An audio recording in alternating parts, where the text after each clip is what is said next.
الليل ده كان أول مرة أشتغل فيه حارس مقابر، وآخر مرة كمان. أنا اسمي مصطفى، عندي 36 سنة. كنت شغال زمان في مصنع، بس لما اتقفل اضطريت أقبل أي شغلانة حتى لو كانت في المقابر. الناس بتخاف من المقابر، بس أنا كنت شايفها مكان هادي، مفهوش دوشة ولا مشاكل ولا مدير يزعق.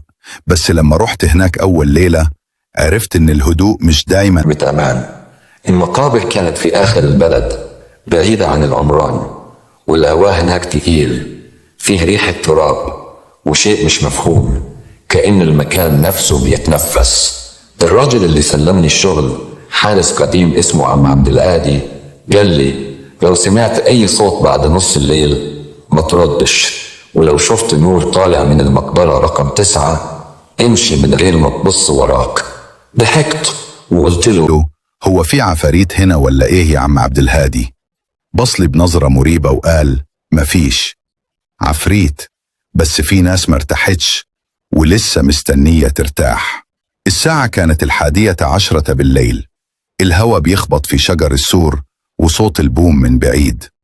أول كم ساعة عدوا هاديين لحد ما الساعة جابت 3. سمعت صوت حاجة بتتحرك في التراب كأن حد بيزحف. خفت بس قلت يمكن قطة أو كلب ضال. نورت الكشاف ولفيت، مفيش حاجة. بس وأنا برجع الكشاف لمحت المقبرة رقم 9 كانت مختلفة عن باقي القبور. حجرها أغمق والكتابة عليها مش مفهومة، كأنها بلغة غريبة. والأول مرة لاحظت إن الباب الحديد بتاعها مفتوح شوية. قربت وكل خطوة كنت حاسس الأرض بتغوص تحت رجلي. الهواء إن نفسي بيطلع دخان. ولما قربت من الباب حسيت بخبطة من جوه، خبطة واحدة جامدة وبعدين همسة خفيفة.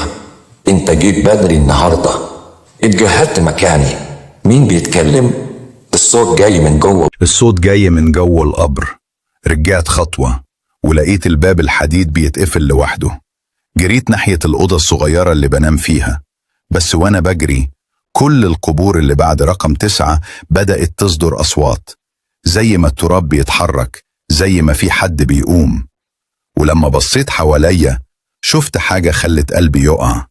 إيد طالعة من التراب عند المقبرة رقم 9، إيد ناشفة سودة ومليانة تراب. وبعدين واحدة تانية ووش بيطلع وراها. جريت على الأوضة وقفلت الباب بالمفتاح، قاعد أتنفس بسرعة ودموعي نازلة من غير ما أحس. بس التراب كان بيتحرك ورا الباب، وسمعت صوت بيقول كنت فاكر الشغلانة سهلة يا مصطفى. فضلت أقرأ أي حاجة في دماغي، آيات، أدعية، أي حاجة، بس كل حاجة سكتت فجأة. الهدوء رجع. خفت أفتح الباب بس الفضول قتلني. فتحت ببطء. المقابر كلها ساكتة إلا رقم 9. كان فيها ضوء خفيف طالع من جوه زي لمعة نار صغيرة. مشيت ناحيتها وأنا مش عارف ليه، زي ما في حاجة بتشدني ليها. دخلت جوه القبر والكشاف وقع مني. لقيت جدار عليه صور محفورة وشكلهم شبهي، وشوش كتير لناس شبهي بنفس الملامح، بس عيونهم مفتوحة كأنهم عايشين. وقبل ما استوعب اللي بشوفه سمعت الباب الحديد بيتقفل ورايا.